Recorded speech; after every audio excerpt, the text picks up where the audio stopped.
Hello, hello, and welcome back. Very good timing on your part to arrive just at the moment when we're ready to jump back in to chapter 9 of the Book of Stories, The Wishing Spell. Now, chapter 9 is called The Charming Kingdom, and probably some princes there. We'll see.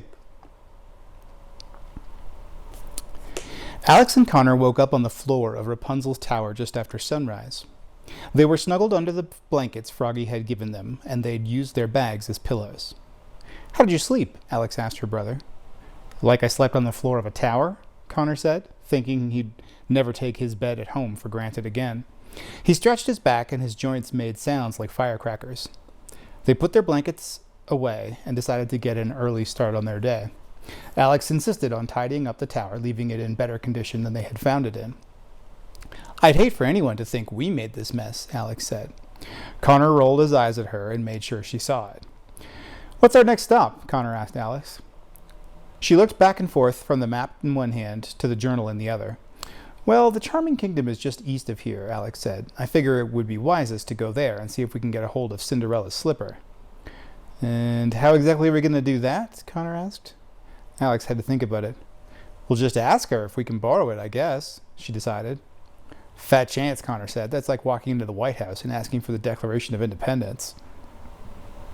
Although Connor was wrong about the whereabouts of the Declaration of Independence, Alex knew he was right to be concerned. How were they going to get their hands on one of Cinderella's slippers? Surely they must be the most prized possession of the kingdom. "We'll have to try our best," Alex said. What other option do we have?" The twins traveled down the spiral staircase in the core of Rapunzel's tower and returned to the path. They eventually came to a fork where a new path splintered off in an eastern direction. The sign above the fork said Charming Kingdom and pointed in the direction the new path was headed. "Connor, look at that sign," said Alex, pressing her hands against her cheeks. "Now I really wish I had a camera." They traveled down the path for quite a while without discovering anything new but the same dirt path and evergreen trees they had seen for the last 2 days. Connor became more anxious the further he walked, letting out large, extended sighs every minute or so. "Are you sure we aren't lost? I swear I've seen that boulder and that tree about 20 times already," he said, pointing. "I'm positive. We're traveling in the right direction. I've been watching the map since we left," Alex said. "We should be approaching a stream very soon, and once we cross it, we'll be in the Charming Kingdom." Connor sighed again. It would be his last one for a while, so he made sure it lasted extra long. A couple of hours later, there was no stream in sight. Connor was starting to lose faith in his sister's navigational abilities. "This place must be bigger than we thought," Alex said, "or this map is completely off scale." Eventually, the twins found the stream Alex had seen on the map. The path went across a small bridge made out of pale stones and continued on the other side. "You see, I told you I knew what I was doing," Alex said, with her head held high. Yeah, Connor said. "Honestly, Connor, I'm a little disappointed in your lack of faith," Alex gloated. "If there's one place I should know my way around in, it would have to be..." Grrr! Connor heard his sister's high-pitched scream before he realized what had happened. A large troll had jumped right in front of them on the bridge. He was short and very wide, with an enormous head.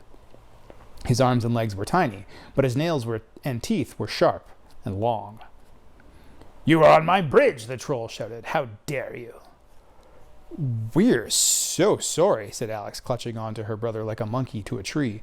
"We had no idea this bridge belonged to anyone." "Maybe you should put up a sign or something," Connor suggested, and then regretted it once it made the troll even angrier. "What are you doing on my bridge?" the troll demanded. "Trying to cross into the Charming Kingdom," Alex said. We didn't mean any harm." "No one crosses my bridge without answering a riddle," the troll said. "A riddle?" Alex asked, letting go of Connor. "Oh, you're a bridge troll." "A bridge troll?" Connor asked. "Yeah, just like in the Three Billy Goats Gruff," Alex said happily. She was so excited to be witnessing another fairy tale occurrence, all her fear faded away. "If you wish to cross my bridge, you must answer my riddle correctly," the bridge troll said. "Answer incorrectly, and I'll bite off your head." "Excuse me? Bite off our heads?" Connor said. Steam was practically coming from his ears. "What is wrong with everyone in this place? Why does everyone we meet want to eat us? Can someone please explain to me why this place keeps happening?" "Connor, calm down," Alex insisted. "Let's just solve the riddle and we'll be on our way." What if we get the riddle wrong? Connor said. He'll kill us. Let's just find another way across the stream. Connor, don't be silly. If a simple billy goat can answer a riddle correctly, I'm sure we can too, Alex reassured him. Besides, there isn't another bridge for miles. How are you sure this is actually his bridge? Connor said. I'd like to see some ownership identification before we continue. Alex ignored this. What's your riddle, Mr. Bridge Troll? She asked. May I call you Mr. Bridge Troll? The bridge troll eyed the twins and jauntily swayed from side to side as he began the riddle. What can be as small as a pea or as large as the sky and is not owned by the person who purchases it? It asked. The wheels in Alex's head began turning immediately. She loved riddles. That is a tricky one, Alex said, and pressed her index finger against her lips as she thought. Do you have any guesses, Connor? Nope, you're on your own, Connor said. You have one guess before I bite off your head, so guess wisely, the bridge troll said, doing a small dance and clapping his hands. That's it, I'm out of here, Connor said. He walked off the bridge and slowly made his way down to the stream. Connor, what are you doing? Alex called out. I'm crossing the stream, Connor yelled back. No bridge is worth that much trouble. He slowly stepped into the stream and began traveling across it. The water was freezing, but his frustration kept him warm enough that it didn't matter. The water rose higher and higher as he traveled farther across it. It's not that deep, Alex, Connor said. The current isn't even that strong. He reached the middle of the stream, and at its deepest, the water came to just above his waist. You're cheating, Alex said, and then asked the bridge troll, is he even allowed? Can he do that? He isn't the one who asked for the riddle. You are, the bridge troll said. Connor had crossed the stream by now and was soaking wet. Alex continued thinking about the riddle. So, it can be as small as a pea and as large as the sky. So basically you're saying it can be any size. And the person who buys it doesn't own it. So that means someone else owns it. She thought out loud. Hurry up, Alex, Connor shouted. Oh, hush, Alex said. I'm going to say that it must be a gift. A gift can be any size, and the receiver is who owns it, not the person who purchases it. The bridge troll stopped swaying from side to side and slumped over. That is correct, the bridge troll said disappointedly. You may pass. Alex clapped her hands together and did a small jump. She extended her hand out to offer the troll a handshake, but he ignored it. Instead, he crawled back below to wherever he had jumped out from. See, Alex said when she met up with her brother on the other side of the bridge. I knew I'd answer it correctly. Connor shook his head. And I'm sure I'll have to hear about it for the rest of our lives, he said. But let's try to make it to Cinderella's palace by sundown, okay? The twins continued their journey into the charming kingdom. They were excited to see different scenery as they traveled. The evergreen trees they had seen so much of became scarce and were slowly replaced by large oak trees. There were also vast fields of tall grass and wildflowers everywhere they looked. It's so beautiful here, Alex said. They had been walking for hours and still saw no sign of anything. Connor was practically dry by now. Where is everything? Connor asked. The charming kingdom is a very big place, Alex said. It's going to take a while to get there. It began to get dark and the twins became very worried. There was no shelter in sight. Soon the moon was their only source of light. They walked a short distance off the path and found a grassy area among a few trees that they assumed, and hoped, was safe, and they decided to spend the night there. Connor tried making a fire by rubbing two sticks together, but was unsuccessful. Now I really wish I had signed up for Boy Scouts, he said. It was their first night sleeping outside. Both kept waking up every hour or so to make sure they were still safe, because every sound terrified them. What was that? Alex gasped in the middle of the night. That's an owl, Connor said. Or a very inquisitive dove, but either way I think we're safe. The next morning the sunrise woke them. They restlessly got to their feet and returned to the path. We're running out of food, Alex said after eating one of their last apples. We'll have to stock up as soon as we find a market or something. I'm so tired of rolls and apples. I'm starting to think we should have asked Froggy to pack us some flies, Connor said. Gosh, I would kill for a cheeseburger. Maybe that's why everyone eats each other here. They haven't discovered fast food yet. They found a small pond on the side of the path and splashed some water on their faces. We look so tired, said Alex, looking at their reflections in the water. The twins heard a galloping sound coming from behind them on the path. They turned to see a small cart of firewood being pulled by a gray horse. It was steered by a man with a big, floppy green hat. Let's ask him how much farther until the palace, Alex said, and ran over to the cart. Excuse me, sir. Whoa, the man said, slowing his horse to a stop. May I help you? How much farther until we reach Cinderella's palace? Alex asked. Are you traveling by foot? The man asked. Unfortunately, Connor said. Well, then it'll take you days to get there, the man said. Alex and Connor looked at each other, completely exasperated. I'm delivering this firewood near the palace tonight, the man said. Give you a ride if you like. Before he could finish his sentence, Connor had already climbed aboard the cart. Thank you so much, Alex said. That's very kind of you. The twins traveled with the man for the rest of the day. Connor made himself comfortable on top of the firewood and napped almost the entire trip, waking up every so often whenever they hit a bump in the road. Alex, on the other hand, took full advantage of having an actual human to talk to from the fairy tale world. What's your name? Alex asked the man. Smithers, the man said. Where are you from? She asked. I grew up in a small village in the northeastern part of the charming kingdom, Smithers said.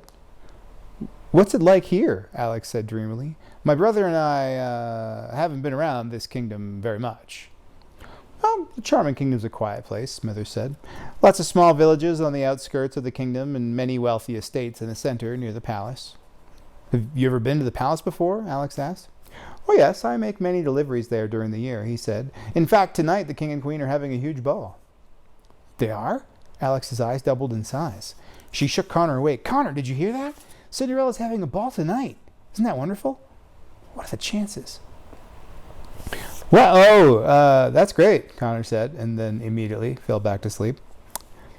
Why are they having a ball? Alex asked. Oh, they've had one every month since their wedding, Smithers said. It's a celebration of their marriage. What's Queen Cinderella like? She asked. Absolutely beautiful. And the best queen our kingdom has ever had, Smithers said with a big grin. Not too many people were eager to accept her when she first moved into the palace, though. Many of the aristocratic families were upset that Prince Charming hadn't chosen one of their daughters to wed. But she's overcome all that since. Alex could tell they were getting much closer to the palace. They passed more small villages, which grew in size and population as they went along. She was so excited to be so close to people. Actual people who had spent their entire lives in the fairy tale world. She wished with all her heart that she could say that she'd grown up in the charming kingdom. Do you ever find it overwhelming? Alex asked Smithers. Does it ever get frightening living here and knowing that at any moment a fairy could fly by and grant you a wish, or an ogre could run up and eat you? Smithers looked at her curiously. Does such a place exist where people can't unexpectedly be helped or hurt? Alex couldn't think of any. Maybe this world and her world weren't so different after all. The cart began passing large estates. Everywhere they looked, they saw another huge, elegant home. They were all so bright and colorful, with pointed roofs that curved on the sides. Some were made from wood, others from brick, and some were covered completely in ivy. It was something straight out of a storybook, and Alex kept reminding herself that she was in one. We're almost at the palace, Smithers said. The cart began to vibrate as the dirt path beneath them turned into a cobblestone street. Shops and markets started popping up on the sides of the street as they traveled into the city. They shared the road with other carts and carriages. Villagers and townspeople alike walked alongside them and went about their day-to-day routines of shopping and trade. Are we there yet? Said Connor, stirring back to life. The cart rounded a corner onto a very large and wide street, and at the end of the street was an enormous palace. Oh, I'll take that as a yes, Connor said. The palace took Alex's breath away. It was perfectly symmetrical and smooth, as if it were made out of sky-gray porcelain. 3 prominent towers in the middle of the palace shared a base with a gigantic clock large enough for the whole kingdom to see. The palace almost seemed fake. It was so majestic and was grander than they had ever imagined. This is where I'll drop you off, said Smithers, pulling his cart and horse over to the side of the street. Best of luck to both of you, young'uns. Enjoy the town. Thank you very much, the twins said together. They tried to offer him a few gold coins as a thank you, but Smithers insisted that they save their money and then went on his way. The twins walked around the town for a good while. Everything seemed to be buzzing with anticipation for the ball later that evening.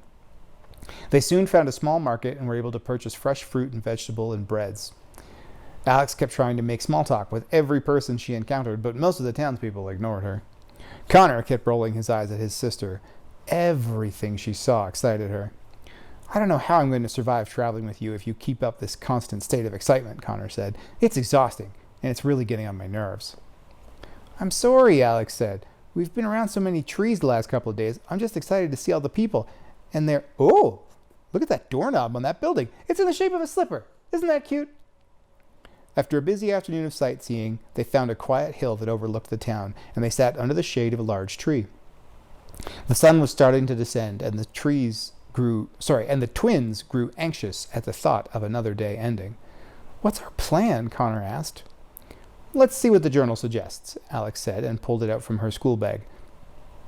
She flipped through the pages until she came to the section about the glass slipper. She read, Cinderella's glass slipper is a very difficult item to retrieve. Her slippers, without doubt, are the most cherished possession in the kingdom. First, you must find a way into the palace. This is rather difficult, as there is only one entrance. One of Cinderella's first acts as queen was to get rid of all the servant entrances, so that when people come to the palace, they all enter as equals. Once inside, find a way into Cinderella's royal display room. This will also be difficult, since no one is allowed in the queen's chambers without an invitation from her. The slippers are on display in a glass box on the top of a pillar in the center of the room. The slippers are not hard to remove from inside the glass box, but the room is under constant watch by 2 guards at its entrance. Find a way to be alone in the royal display room and remove a slipper quietly and quickly. Leave as fast as you can, because as soon as they notice something is missing, the guards will close the palace doors and you'll be trapped and taken to the dungeon to be hung upside down from your toenails. Best of luck. How are we going to get into the palace? Connor asked. Alex began to think of a plan, but she was distracted by a long line of carriages driving down the main street toward the palace. They were elegant and colorful, and each was of its own design. Each carriage had at least 2 horses pulling it, a coachman, a footman riding on the back, and a number of passengers inside. The ball, Alex said. We'll have to sneak into the ball. Uh-huh, Connor said, contemplating this information. And what are we supposed to wear? Look at us. We're not dressed formally enough, and I bet we smell really fresh after walking for 3 days straight with no showers. I have an idea, Alex said. She opened their bags and took out their blankets. She grabbed hold of Connor and began wrapping the blanket around him, folding it strategically in certain places so it would stay up. Alex wrapped herself in the other blanket. There, she said. Now we look like we're wearing sensible robes. We look ridiculous, Connor said. Do you have any other ideas? She asked him. Do you think there's a fairy godmother hotline we could call? Connor asked. The twins walked down to the main street. They followed the traffic of carriages toward the palace. The closer they came to the palace, the larger it grew and the more real it became. Many of the coachmen glared at the twins with bewilderment and judgmental looks. A few passengers leaned out of their carriage windows to see what the twins were doing. Take a picture, it lasts longer, Connor shouted at them. Connor, they don't know what that means, Alex said.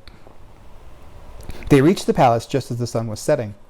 As each carriage neared the front steps of the palace's entrance, its footman would run around the carriage and gently help the passengers out. Alex and Connor had never seen such beautiful clothing. All the women wore long ball gowns of various colors, fabrics, and stitching. They wore gloves and diamonds. Some wore bows and feathers in their hair. The men all dressed beautifully too, some in formal armor and some in suits with broad fringed shoulders and square cuffs. All the effort and flair that the guests had put into their appearance made the twins feel very insecure about their impromptu robes. They stuck out like sore thumbs. They were the youngest people there. They were the only ones not dressed in lace or satin, and they were the only ones carrying bags. They looked exactly like what they were, a couple of kids sneaking into the ball. An extensive row of steps led up the palace's entrance. Alex and Connor began climbing them with the rest of the attendees. It was such a climb they wondered if they would ever reach the top of it. This world has goblins and fairies, but where's an escalator when you need one? Connor said. Connor, Alex gasped. Look at this. She pointed to a silver star placed in the steps beneath their feet. It said, This marks the very place where Cinderella left her glass slipper behind on the night she met Prince Charming. Can you believe that's the very spot Cinderella left her glass slipper? Alex said with both hands pressed against her heart. Absolutely, Connor said. I wouldn't have climbed these steps again if I left my shoe on it either. The twins caused quite a scene at the entrance. Everyone was absolutely appalled by their clothing. Alex could feel herself blushing the way everyone was staring at her. She felt like she was back in school. One palace guard in particular couldn't stop looking at them.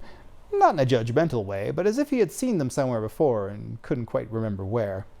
He was standing just a step inside the palace entrance, and he greeted all the guests as they passed him. He wore more badges on his uniform than any of the other guards, and he had a very thin, dark beard. Another palace guard was collecting invitations at the doors. The twins began to panic. "What are we going to do?" Alex whispered to her brother. "Let me handle this," Connor said. "I saw this in a movie once. Just go with it." "Invitations, please," the guard said. "Our parents have our invitations, but they're already inside," Connor said. "And who are your parents?" the guard asked snootily. "Who are our parents?" yelled Connor, causing a bigger scene than they had already. "You mean you don't know who we are?"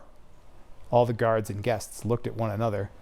"Connor, calm down," Alex said. What was he thinking? "This man doesn't know who our parents are, Alex," Connor continued. "I'll have you know that our parents invented wishing wells. How dare you show us any disrespect?" Alex wanted to slap him. She looked apologetically at the people all around them. They all scowled in the twins' direction, except for the guard with the thin beard. He was actually smirking at them with gentleness in his eyes. "I'm afraid you two have to leave now," said the guard, collecting the invitations. "Leave? You're making the heirs to the wishing well fortune leave?" Connor loudly exclaimed for everyone to hear. "Connor, just shut up," Alex whispered directly into his ear. "Is there a problem?" the guard with the thin beard asked as he approached the twins. "Not at all," Alex said, and began backing up, forcing Connor to move with her. "They don't have an invitation," the other guard said. "We were just leaving," Alex said. "Sorry for the confusion." "Nonsense," the guard with the thin beard said. "I just saw your parents inside the palace. Why don't I take you to them?" Alex and Connor froze. "You did," Connor said, and then quickly remembered that he had to keep up with his own line. "Of course you did." He threw a dirty look to the other guard. "Come with me and I'll take you straight to your parents," the guard with the thin beard said. Before they knew it, Alex and Connor were being escorted into the palace. They were completely in over their heads. Did this guard know they were lying, or was he now escorting them directly to the dungeon? Or perhaps Connor's lie was truer than they thought, and they were about to meet a couple that were definitely not their parents. "Allow me to introduce myself," the guard said. "I'm Sir Lambton, the head of the Queen's Royal Guard. Welcome to the palace." "Thank you," Connor said. "I'm Connor Wishington, and this is my sister, Alex." "Where are you from, Mr. and Miss Wishington?" Lambton asked. "Upstate. Northern Kingdom," Connor said. Even he looked surprised by the words coming out of his mouth. "But our parents have a summer home in the south of the Sleeping Kingdom, and a condo in the Fairy Kingdom." "I see," Lambton said with a curious look.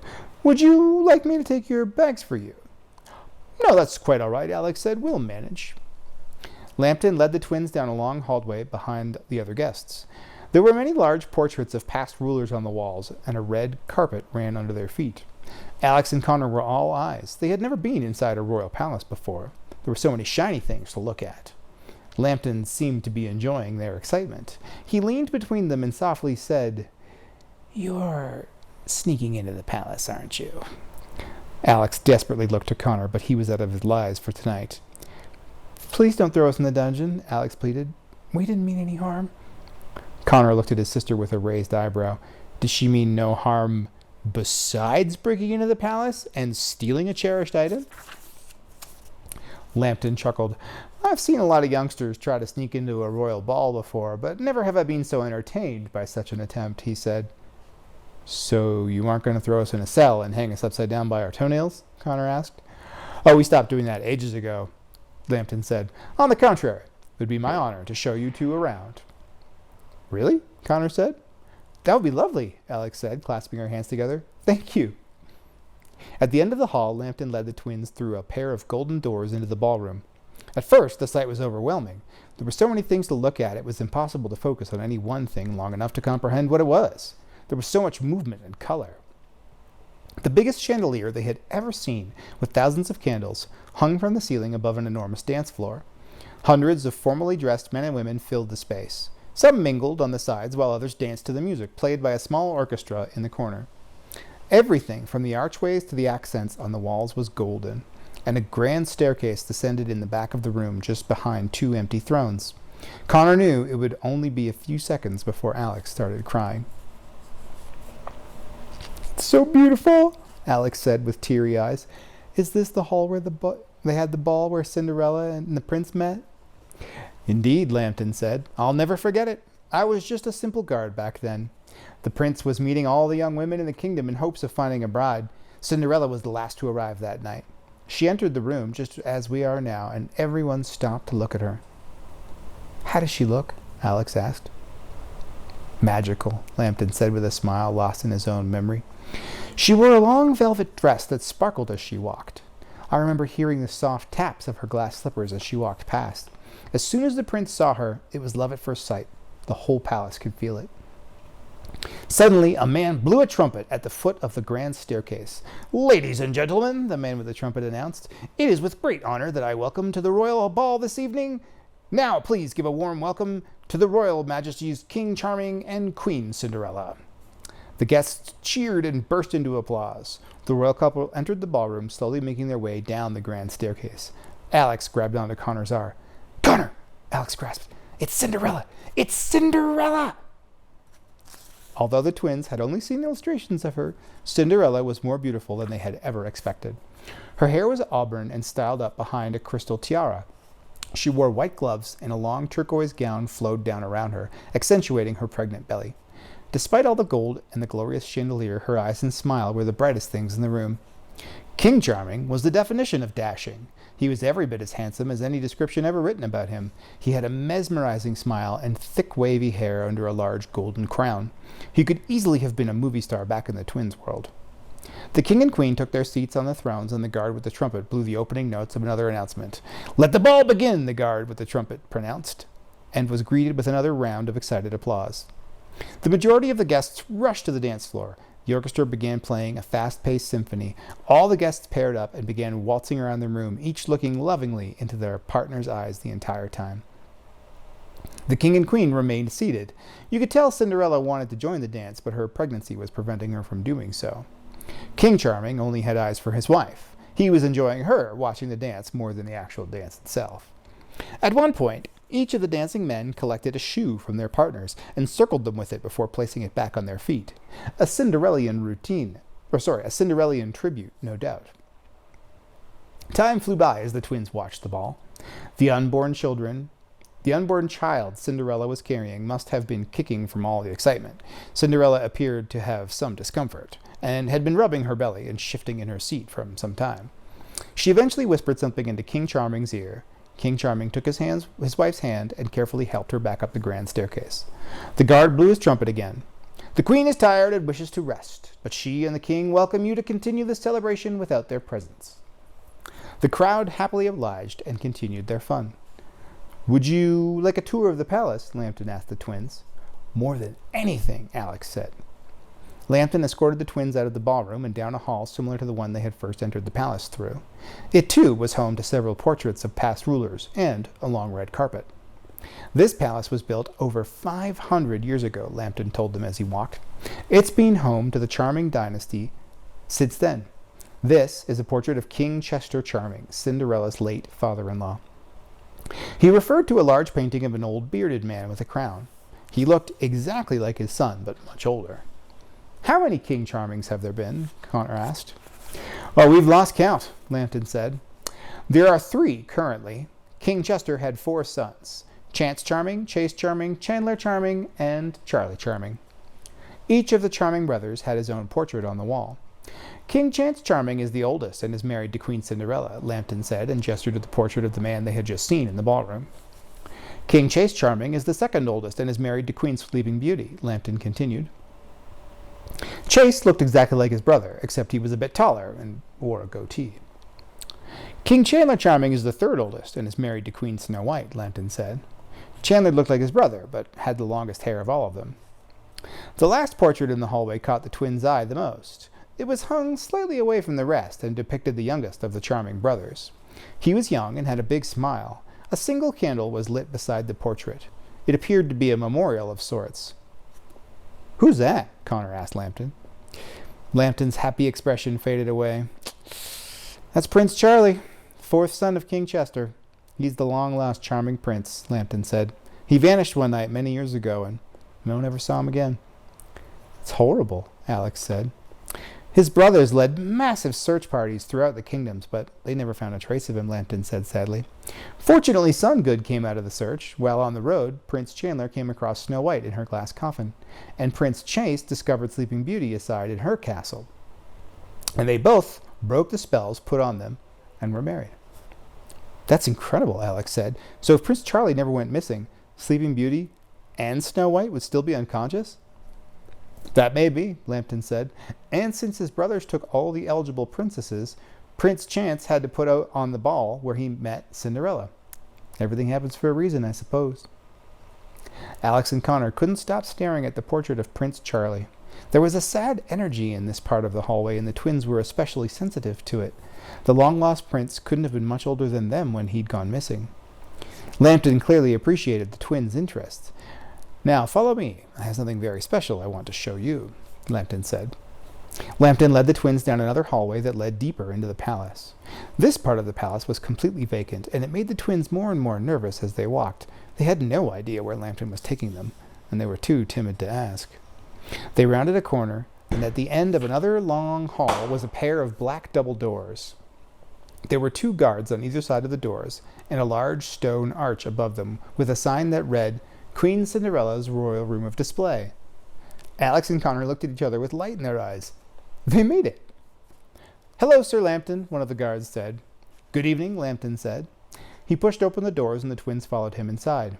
They set their bags down and looked around the room. The display room was a wide chamber with white pillows and a sky-blue tiled floor. The ceiling was domed and covered in golden stars, and the room was illuminated by moonlight coming from a large window in the back that reflected throughout by a series of hanging mirrors. Several special objects were on display and placed on the top of short pillars and surrounded by thick glass cases. Brooms, buckets, and raggedy old dresses were all put on a show. A family of mice lived in a glass case in a miniature replica of the palace. In the very center of the room were Cinderella's glass slippers. They were beautiful and petite, made from pure crystal glass and decorated with diamonds. The twins could feel their hearts sink into the pits of their stomachs as soon as they saw them. They were so close. Those are beautiful, Alex said. The slippers had put her in a trance. I'm quite partial to them myself, said a soft voice that didn't belong to Alex, Connor, or Lambton. Sitting on the windowsill in the back of the room was Cinderella herself. They had been so astonished by the display room, they hadn't even noticed her. Your Majesty, Lambton said, please forgive me. I didn't see you there. I was just giving some guests a tour of the palace. Quite all right, Sir Lambton, Cinderella said, and walked across the chamber to greet them. I'd like to come in here occasionally after long days to clear my head. Who might these 2 be? Alex and Connor couldn't speak. They were completely starstruck. This is Alex and Connor, Lambton told her. Well, pleasure to meet you, Cinderella said, and held out her hand. We're big fans, Connor said, and shook her hand a little too hard. Alex couldn't move. You're like my hero, Alex said to her, and that's all she could manage to say. Well, thank you, sweetheart, Cinderella said. Welcome to my little room of memories. It's remarkable, Alex squeaked. Would you like me to show you around? Cinderella asked. Alex couldn't move her limbs, but was able to nod. Cinderella began a small tour and took them around the room to each of the items on display. These are the brooms and buckets I used to clean my stepmother's house every day, Cinderella said. They were my first dancing partners. I remember, whenever I was home alone, I used to dance with them around the house and pretend I was at a big royal dance, although I must say they weren't the best at conversation. Cinderella and Lambton laughed. Alex and Connor were still in shock that they were in her presence. They were standing next to Cinderella. And she had a sense of humor. Over here are my raggedy old clothes that my fairy godmother turned into a beautiful ball gown, Cinderella continued. They're not much to look at now, but whenever my fairy godmother visits, they turn back into the beautiful ball gown she created for me. That's really cool, Connor said. These are my mice, Cinderella said, and showed the twins the miniature palace full of mice. She opened a latch and took a mouse out of the case. She gently petted it, and it peacefully nestled in her hand. Are they the mice that transformed into horses and coachmen for your carriage? Alex asked, finally finding her voice. Well, the original mice passed away, but these are their children and their children's children, Cinderella said. I look after them as a thank you.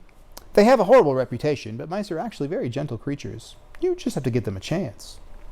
Cinderella put the mouse back with the others and walked to the center of the room. And these, I believe, need no explanation, she said, and brought the twins to the glass slippers. She removed the case entirely and took one of the slippers in her hand. Those couldn't have been very comfortable, Connor said. Oh, they're surprisingly easy to move around in, Cinderella said. Do your feet ever get sweaty? Connor went on. That doesn't look really... Ugh. Alex elbowed him in the ribs. Cinderella snickered. You want to hold one? Cinderella asked them. Alex nodded harder than she had ever nodded before. Cinderella gently lifted one from the pillar and handed it to her. A magical feeling went through Alex. She was holding a piece of fairy tale history. Perhaps the most famous object of all fantasy time was in her hands.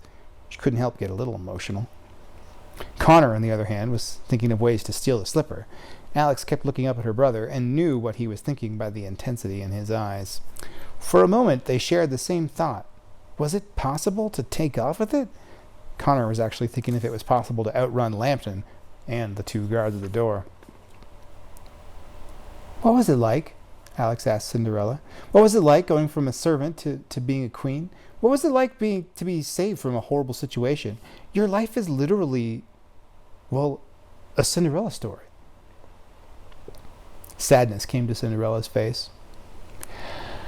I never thought my life would change so drastically, so I always made the most of what I had, Cinderella said. I always laugh at the term Cinderella story because, if you ask me, it doesn't matter what life you're living, life never has a solution. No matter how hard the struggles are that you leave behind, new struggles always take their place. People forget that I wasn't liked very much by the people of the Charming Kingdom when I first came to live at the palace. Not too many people were thrilled with the idea of a servant girl becoming their queen. Most people called me the Pumpkin Princess or the Mouse Monarch when they discovered the details of how I had come to be at the ball that night. I had to earn the kingdom's respect, and it wasn't easy. Being a queen has to have some perks, though, right? Connor asked. No more scrubbing floors or dancing with cleaning supplies or talking to mice? Meeting the man of my dreams and starting a family is the best thing that will ever happen to me, Cinderella said with a smile and rubbed her belly. And that is what makes me the happiest and luckiest woman in the world. However, living a public life is a difficult thing to do. And even now, I still find it a bit overwhelming. No matter what you do, you can never please everyone. And that was the hardest lesson to learn. In fact, I'm still learning it. This was such a revelation to Alex. Suddenly, the fairy tale world seemed even more real than it had before. She never thought she could respect Cinderella more than she already did, but she had never thought about the story from her point of view.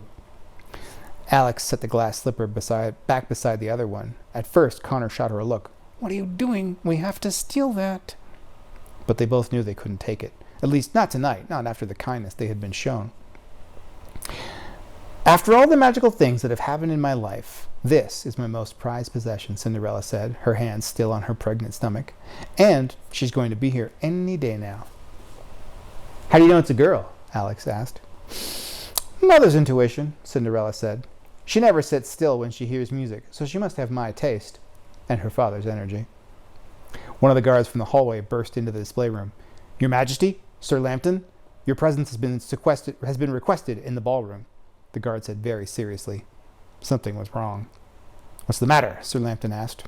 Soldiers from the Northern Kingdom. They've come with a message for the king and the queen, he said. Lambton handed the twins their bags, and before they knew it, the twins were following him, Cinderella, and the other guards out of the display room and down the hallway toward the ballroom. Now how are we going to get a hold of one of the glass slippers? Connor whispered to Alex. We'll have to go collect all the other items first and then come back for it, Alex said. It should be easier to explain why we need it if we have the other items. We've already established like a trusting relationship with them, you know? I knew I should have grabbed one when I had the chance, Connor said. They re-entered the ballroom. All the guests were still, and the orchestra was dead silent. Cinderella reunited with her husband at the thrones. Dozens of the same soldiers dressed in silver armor whom Alex and Connor had seen their first day in the Land of Stories were now spread throughout the ballroom. Forgive our intrusion, Your Majesty. My name is Sir Grant. I am the head of Queen Snow White's royal guard. We have news regarding the evil queen, the leader of the soldiers said. What is it? King Charming said. Everyone in the room could tell it was not good news by his tone. You could have cut the tension and worry in the air with a knife. Last night, a magic mirror that belonged to the evil queen was stolen from her former chambers, Sir Grant said. The evil queen is still very much at large, and that she has her former mirror makes her a much greater threat to all of us. We are asking, pleading, if anyone in the Charming Kingdom knows anything about where the evil queen is hiding, that they please let us know immediately. Snow White's soldiers filed out of the ballroom. King Charming and Cinderella embraced each other, worried both for themselves and for what the news meant for their kingdom. It was lovely to meet you, children, but I must go now, Lambton said to them. He patted their shoulders and then headed out after the other soldiers. Many of the guests began leaving as well. Alex and Connor followed them out, down the entrance steps, and away from the palace. This whole evil queen situation is starting to concern me, Alex said. I know, but it's not really our problem, Connor said. We'll be long gone before anything else happens. I suppose so, Alex said. Where are we off to now? Connor asked. The Little Red Riding Hood Kingdom is north of here, Alex said. I say that's the best direction to head. I hope we have better luck getting hold of Red Riding Hood's basket. We better not chicken out this time, Connor said. Gosh, we were so close. He clenched a tight fist. We just couldn't have taken it, not without permission, Alex said. It wouldn't have felt right. I am so tired of being a good person, Connor said. Despite having failed to collect a glass slipper and the abrupt end of their evening, the twins had actually had a pretty fantastic night. It wasn't every day they got to have such an intimate conversation with one of the most famous women in history. Luckily, the twins found a night driver transporting a cart full of pears to a village in the northern part of the Charming Kingdom. They convinced him to let them ride in the back of his carriage in exchange for a few gold coins. It would only be a few miles' walk to the Red Riding Hood Kingdom from there. Connor fell asleep as soon as they climbed aboard. Alex couldn't sleep, so she decided to read through the journal again. She reached into her bag and was astounded to discover what was inside of it. Connor! Alex gasped. Connor jumped back to consciousness. What is it? He asked. He looked over and saw something very shiny in his sister's hands. His eyes were still a little blurry from sleeping, and he had to let them adjust before realizing what it was. A glass slipper? Connor exclaimed, and Alex gestured for him to keep quiet so the driver wouldn't hear them. How in the world did we get one? Did you steal it? I thought it was you, Alex's mouth was so wide it could have fit a dozen pears inside it. No, it wasn't me, I swear. Do you think Lambton or Cinderella put it in your bag? Connor asked. Do you think one of them knew we needed it? I have no idea, Alex said. She couldn't believe she was actually holding on to one of Cinderella's glass slippers. They were both completely dumbfounded. Looks like our trip to the Charming Kingdom wasn't such a waste after all, Connor said. Well. That is the end of chapter 9. We'll have to wait for another night to proceed to chapter 10, The Red Riding Hood Kingdom. But until then, it's gotten quite late. I've gotten quite tired. So it's time for me to get some sleep. Good night.